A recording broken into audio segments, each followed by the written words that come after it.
Hi friend, तो आज मैं आप लोगों के साथ शेयर करने वाली हूँ कि जो पुराने सॉक्स हमारे घर में पड़े रहते हैं हम उनका कैसे यूज़ कर सकते हैं और हमारे नए सॉक्स को भी कैसे अच्छे से संभाल कर रख सकते हैं ताकि हमारे दोनों सॉक्स हमें एक साथ जब ज़रूरत हो अच्छे से मिल जाए।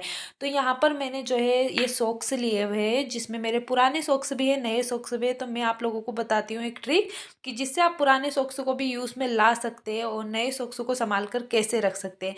तो सबसे पहले मैं आप लोगों को दिखा दूं कि बच्चे के या बड़े के किसी के भी सॉक्स हो आप बहुत ही अच्छे से मतलब संभाल कर रख सकते हो, जिससे कि आपके दोनों सॉक्स आपको साथ में भी मिल जाएंगे और पुराने सॉक्स जो है उनका यूज़ भी कैसे करना है वो भी आप लोगों को पता चल जाएगा। तो चलिए सबसे पहले मैं आप लोगों को दिखाती हूँ कि बच्चे के सॉक्स को हम किस तरीके से संभाल के रखें, क्योंकि बच्चे के सॉक्स क्या होता है ना, बहुत छोटे होते हैं तो इधर उधर कब घूम जाते हैं हमें पता भी नहीं चलता है और हम भूल जाते हैं। फिर हमारे पास एक सॉक्स मिलता है तो हम एक को फेंक देते हैं, फिर हमारे जो एक सॉक्स बाद में मिलता है तो उसका कोई यूज़ ही नहीं होता है। तो चलिए मैं आप लोगों को दिखाती हूँ कि कैसे हमें सॉक्स संभाल कर रखना है। तो यहाँ पर मैंने ये दोनों सॉक्स एक साथ लिए, जैसे ही धुले हम एक साथ तह लगाकर इन्हें रख देंगे। तो इस तरीके से आप देख सकते हैं कि मैं किस तरीके से सॉक्स को एक साथ तह कर रही हूँ। और आप इन्हें कैसे भी पटक देंगे ना, कहीं पर भी पटक देंगे तो आपको ये दोनों शौक से ही मिलेंगे। ऐसा नहीं कि आपको एक शौक से मिलेगा या एक कहीं इसमें से निकल कर गिर जाएगा, बिल्कुल भी नहीं। तो आप देख सकते हैं कि दोनों जो है बच्चे के शौक से है और कितने छोटे शौक से है। तो इसे भी हम आराम से जो है रख सकते हो और एक साथ रख देंगे। तो अब इसी तरीके से मैं आप लोगों को दिखाती हूँ कि हम बड़े लोगों के शौक से भी हम एक साथ कैसे रखें। तो इस तरीके से देखिए मैंने इस तरीके से तह लगाए और दोनों सॉक्स से एक साथ रखे और इस तरीके से फोल्ड कर दिए। तो अब यहाँ पे जो है आप देख सकते हैं कितने आराम से जो है ये फोल्ड हो गए और कहीं भी पटक देंगे तो दोनों सॉक्स हमारे एक साथ मिल जाएंगे। तो आगे वाली ट्रिक आप ज़रूर देखिए, वो भी आप लोगों को बहुत काम आएगी, क्योंकि दो सॉक्स पड़े आप लोगों ने देखे होंगे अलग अलग है।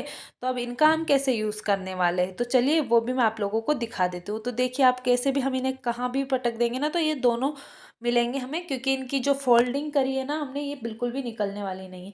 अब हमारे पास पड़े हुए ये बेकार सॉक्स, अब इनका हम कैसे यूज़ करें तो वो भी मैं आप लोगों को दिखाती हूँ कि हम इन बेकार सॉक्स का क्या यूज़ कर सकते हैं।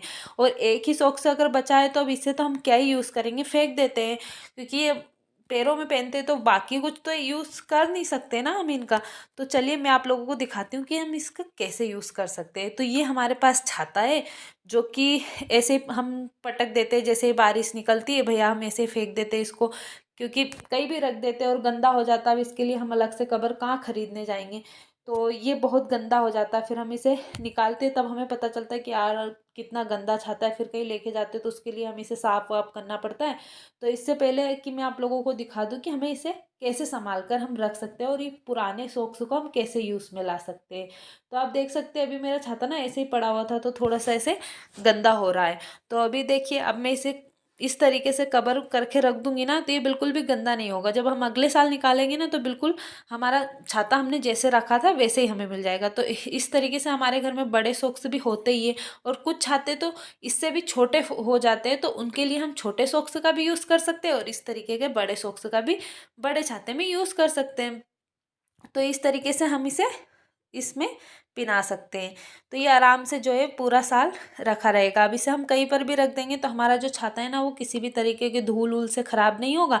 और जब हमें धुलना होगा तो हम इसे निकाल कर सॉक्स को धुल देंगे। तो देखिए इस तरीके से ये आराम से पिन जाता है। और अगर आपको हैंडल भी इसका पैक करना है तो आप उसे भी कर सकते हैं।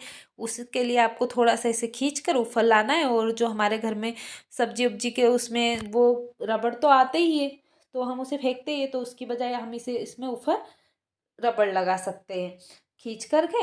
लेकिन अभी मैं इसमें रबड़ यूज़ नहीं कर रही हूँ, अगर आप करना चाहे तो कर सकते हैं। मुझे ऐसे ही इसको हैंडल में अंदर इसको पिनाकर मैं रख दूंगी। तो आई ना, बहुत ही काम की ट्रिक है ना। तो अगर आप लोग भी चाहते हैं तो आप लोग भी इस तरीके से यूज़ कर सकते हैं। और जब भी आपको छाता निकालना है तो इस तरीके से इस सॉक्स को निकालिए और सॉक्स आप धुल सकते हैं। जब भी आपको बीच में भी लगता है, अगर आप घर की साफ सफाई करते हो और आपको दिख जाता है छाता, तो आप जो है सॉक्स को धुल के फिर से पहना सकते हो। तो अगर आप लोग को ये ट्रिक अच्छी लगी है तो वीडियो को लाइक करना, चैनल को सब्सक्राइब करना और बेल आइकन को प्रेस करना। और इसी तरीके की ट्रिक्स और ब्लॉग देखने के लिए आप हमारे चैनल को सब्सक्राइब कर सकते हैं। और अगर आप लोगों को ये ट्रिक पसंद आई है तो अपनी फैमिली और फ्रेंड के साथ शेयर भी कर सकते हैं। और कमेंट करके मुझे बताइएगा कि आप लोगों को ये ट्रिक कैसी लगी। और देखिए आराम से ये सॉक्स हम इस तरीके से निकाल भी सकते हैं जब हमें निकालने हो। तो है ना बहुत कमाल की ट्रिक, एक बार आप भी यूज़ करिएगा। तो चलिए मिलते हैं एक और अलग वीडियो में, तब तक के लिए बाय।